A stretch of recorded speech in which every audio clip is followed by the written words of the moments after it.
எல்லாரும் விரும்பி சாப்பிடக்கூடிய அவல் பீனட் லட்டு ஹெல்த்தியாக 10 மினிட்ஸில் எப்படி செய்கிறதுன்னு பார்க்கலாமா?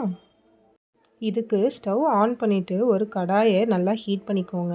ஹீட் ஆனதும் துருவி வச்ச தேங்காயை வதக்கிக்கோங்க. நல்லா கோல்டன் ப்ரௌன் ஆனதும் மிக்ஸி ஜாரில் போட்டு கொரன்னு அரைச்சி ஒரு பிளேட்டுக்கு ட்ரான்ஸ்ஃபர் பண்ணிடுங்க. நெக்ஸ்ட்டு நான் இன்றைக்கி ஒயிட் அவல் எடுத்திருக்கேன். ஒயிட்டாக ரெட் அவல் எது வேணும்னாலும் சேர்த்துக்கலாம். அவல் பொன்னிறமாக ஆகிற வரை வறுத்துக்கோங்க. பொன்னிறம் ஆனதும் அதையும் கொரன்னு அரைச்சி பிளேட்டுக்கு ட்ரான்ஸ்ஃபர் பண்ணிக்கோங்க. நெக்ஸ்ட்டு வேர்க்கடலையை ரோஸ்ட் பண்ணிக்கோங்க. வேர்க்கடலை வெடிக்க ஆரம்பிக்கும், அதுதான் கரெக்டான ஸ்டேஜு. மிக்ஸி ஜாரில் ஆட் பண்ணி அதையும் கொரன்னு அரைச்சி பிளேட்டுக்கு ட்ரான்ஸ்ஃபர் பண்ணிக்கோங்க. ஒரு பாத்திரத்தில் 1½ கிளாஸ் தண்ணி ஆட் பண்ணிக்கோங்க. நான் இன்றைக்கி நாட்டு சர்க்கரை எடுத்திருக்கேன். உங்ககிட்ட வெல்லம் இருந்தாலும் சேர்த்துக்கலாம். நாட்டு சர்க்கரை கரைஞ்சதும் ஃபில்டர் பண்ணி கொதிக்க வச்சுக்கோங்க. அரைச்சி வச்ச தேங்காய், அவல், வேர்க்கடலை மூணுத்தையும் ஆட் பண்ணி கைவிடாமல் கிளறிக்கிட்டே இருங்க.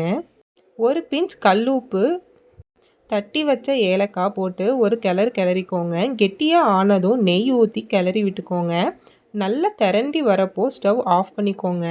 கொஞ்சம் ஆற விட்டுட்டு கையில் நெய் தடவிட்டு சின்ன சின்ன உருண்டையாக உருட்டி பொடி பண்ண தேங்காயில் போட்டு எடுத்துக்கோங்க.